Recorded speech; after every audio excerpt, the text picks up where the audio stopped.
Hey everyone, as always my name is Key. This is episode 3 of the Dufresne at Home All Alone show. I hope your family is staying safe and away from everyone. I know mine is, except for we have an arrangement for, Roman has that best friend that he goes to see, and what is this? This is April 1st, right, for this one? So it's 4/1/20, and we've made arrangements for them to see each other still, but outside of that we're staying away from everyone, so not going out, all stocked up on materials. So I hope you or your families are able to do the same and stay safe, period. Ooh, X, right, because it's all you guys at once. It's kind of nice, anyway. On eCampus, this is called not this, but instead it is called Chapter 8 Review 4, okay? So I'm going to go over Chapter 8 Review 4 with you guys today, and then tomorrow I'm going to go over Chapter 8 Review 5. Reviews 1, 2, and 3, you're not missing anything. They're from last quarter, okay? Because this adding and subtracting rationals is a continuation of our multiplying and dividing rationals that we did in third quarter. So you already did reviews 1, 2, and 3. So today we'll do review 4. Tomorrow we'll do review 5. And then there's a review 6 that I'm going to post up for extra review, okay? So it's not required, but I strongly recommend it for additional practice because there's no retake on your test, right? There's no retake on your test, so you want to make sure you do things right. So let's just start by going all the way back to simplifying expressions. And if you have just a simple expression like this, what you want to do is see, well, what happens if I factor things out of this? Okay, so for my numerator and denominator, I'm going to pull out the greatest common factor. 20x squared plus 30x, my greatest common factor is 10x. 20 divided by 10 is 2. X squared divided by x is x. And 30x divided by 10x is going to be 3, right? Let's make sure I did that right. My brain just went in a swirly. Yeah.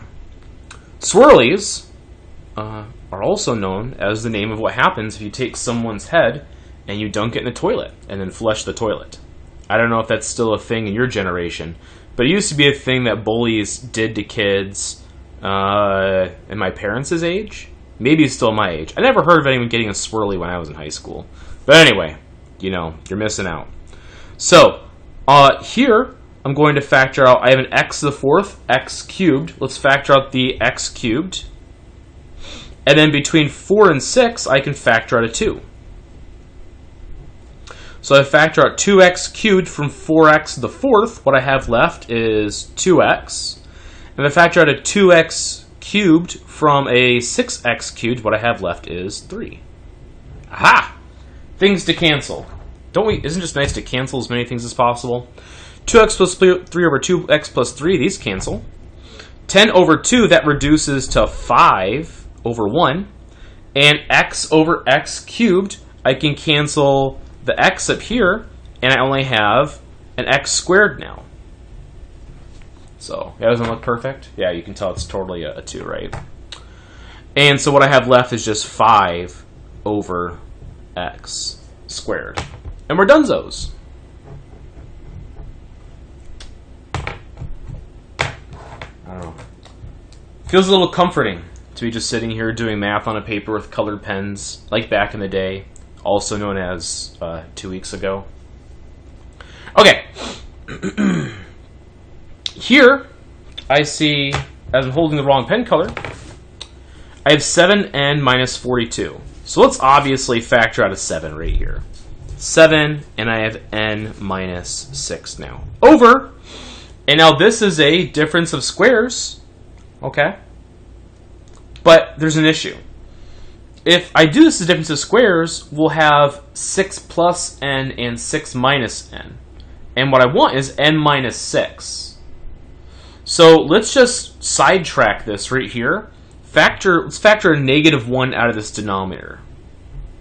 If I factor a negative 1, now I have n squared minus 36. Now, this is still a difference of squares. N squared is a perfect square, 36 is a perfect square. But this factors to n plus 6, n minus 6. So this is now negative 1 times n plus 6, n minus 6.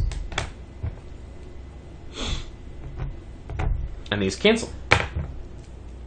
So my final answer is just 7 over negative 1 times n plus 6, which I prefer not to leave a negative 1 just hanging out here. It's not really welcome. It's past its curfew.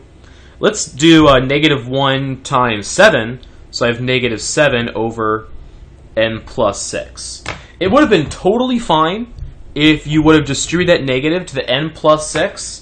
But I will tell you that I really don't see like double negatives in the bottom. Like if I did this 7 over negative n minus 6, to me that just looks weird. So let's not make it weird, okay, guys? Let's not make it weird. Okay, number 5. Let's factor everything. Factor, factor, factor, factor, factor. Yes, we're going to multiply, but we want to factor first. So 5w plus 20, let's factor out a 5 from that.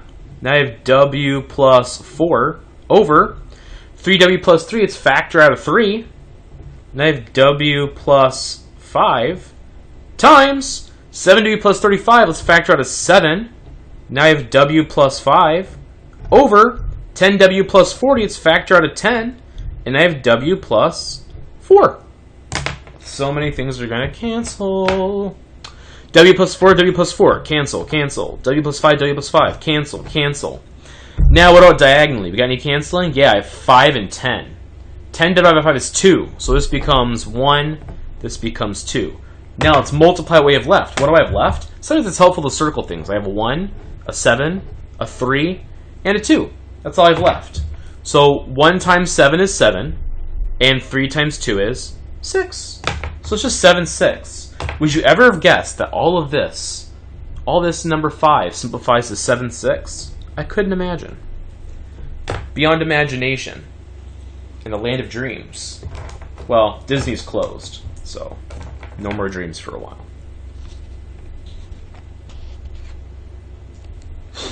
Okay, number 7.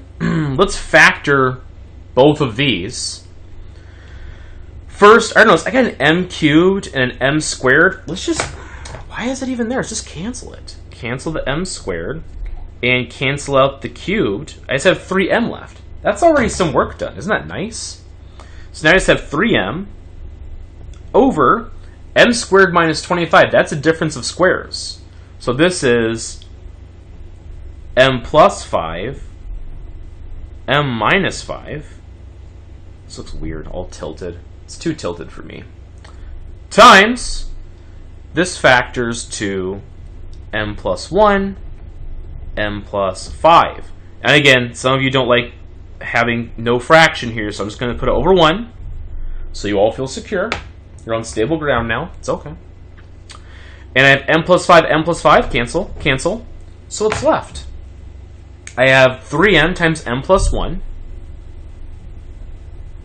over, close parentheses, m minus 5. And yeah, we should distribute the 3m, even though it's pointless.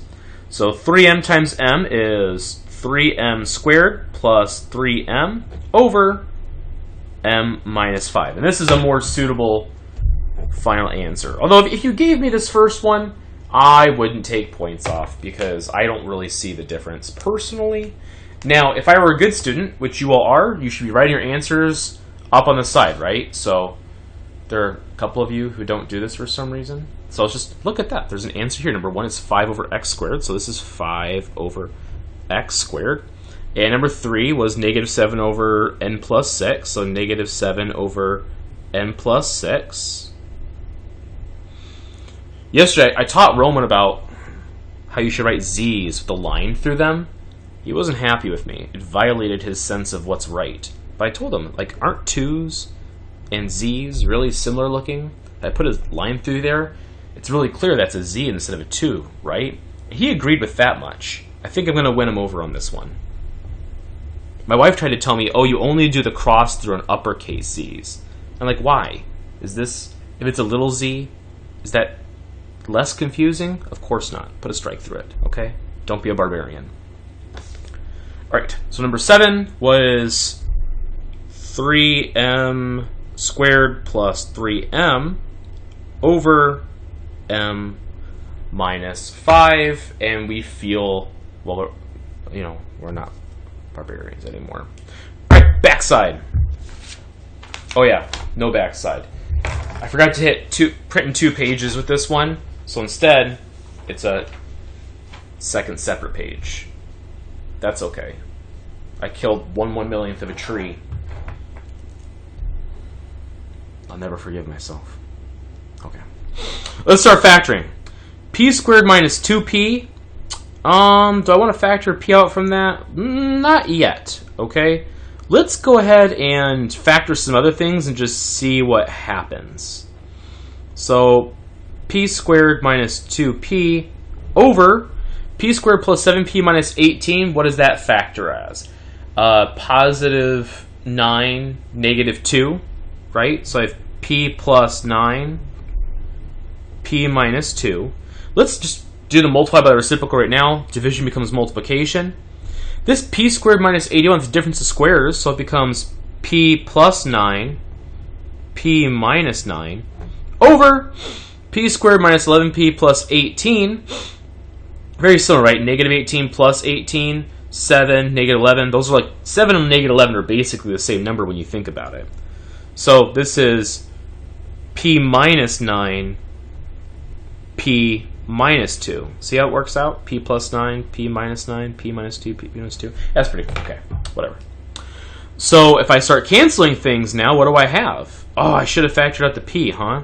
That's okay. We'll get you. We'll get you. You're not going to escape. P plus 9, p plus 9. These cancel. P minus 9, p minus 9. These are gonesies. And let's go and factor p squared minus 2p. So what do I have? I have factor out a p. And what I have left is p minus 2 over, this is over p minus 2, ha ha ha ha, times, cancel, cancel, this is a 1, over p minus 2. So I'm going to throw you for a loop here. You thought I was going to cancel these, didn't you? Over on the fraction? No, I'm going to cancel diagonally, because I can.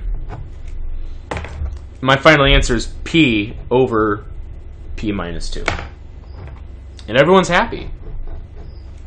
Well, except for the p minus 2. Because it got eliminated, right? Okay. Number 14. Find the sum or difference. Well, that's easy, right? These are common denominators. 15v, 15v. So this is just 6 over 15v. 6 over 15, you can divide both of these by 3, right? So now you have 2 over 5v. Easy. Everyone's happy. Okay. Good review from last quarter, plus stuff for your test. 5x over 3 minus 7x over 8. Let's see. I think the closest that we get here is 24, right? Yeah. So I'm going to multiply this by 3 over 3. And this by 8 over 8. So now I have 8 times 5x, that's 40x, over 8 times 3 is 24, minus 7x times 3 is 21x, over 8 times 3 is 24. Now I have common denominators, 40x minus 21x, that gives me 19x, so just 19x over 24. Another easy problem. You know, these ones are so easy. Maybe I should have given you a harder review. I'm kind of like, man, I don't know. Maybe I screwed up on that. That's okay. That's okay. Never heard you guys complain about me making the problems too easy. So, number 15. I already know this. A squared minus 4 is going to factor a plus 2, a minus 2, which means what the first fraction is missing is a minus 2 over a minus 2. So I'm going to multiply this fraction right here by a minus 2 over a minus 2. If I just extend that down, it's perfect. It's like you never notice I made a mistake. Okay, So now I have a times a minus 2 over a plus 2, a minus 2, minus a plus 10. I should have distributed this a. Over a plus 2, a minus 2. If I distribute the a, now it's a squared minus 2a. So let's do that. A squared minus 2a. I'm going to write this all as one fraction because they have the same denominator, so I can combine them, obviously. Minus a. And now, again, here's the tricky part. I am subtracting a plus 10, which means I'm subtracting the a, and I'm subtracting the 10. So it's minus a minus 10 over a plus 2, a minus 2. Now, if I subtract these, I have a squared minus 3a minus 10 over a plus 2, a minus 2. And what works for that? Plus 5 minus 2. So this becomes a plus 5, a minus 2 over a plus 2, a minus 2. And so my a minus 2's cancel, and I just have a plus 5 over a plus 2. And I'm done. Again, remember, these a's don't cancel. If you had left the problem here, I would probably give you like half credit. Well, then again, on your test online, like there is no partial credit. So just don't screw it up. You got to make sure you can do everything consistently. So always try to factor things and see what cancels, right? And if you look at this and it's not clear, always factor. Factor everything. Only after you've factored can you be certain that you know the way forward. Okay? Let's copy our answers down, just so we're not savages. So it's p over p minus 2. And number 11 was 2 over 5v. Number 13 was 19x over 24. And 15 was a plus 5 over a plus 2. Okay? So that's it. That is, again, wrong sheet. This is Chapter 8, Review 4. Okay? So tomorrow we'll do Chapter 8, Review 5. And then I strongly recommend you Chapter 8, Review 6, even though it is not going to be a graded assignment. Okay? But you can turn it in. I'm going to have a way for you to turn it in. It's just going to be worth 0 points. And the reason I'm letting you turn it in is that so I can differentiate between who did it and who didn't do it. So that's always nice for me, right? Then I can shake my finger at you if you didn't do it, if you don't do well at the test, and say, you should have done Review 6. So you've got that coming for you if you don't do it. Okay? All right. See you guys.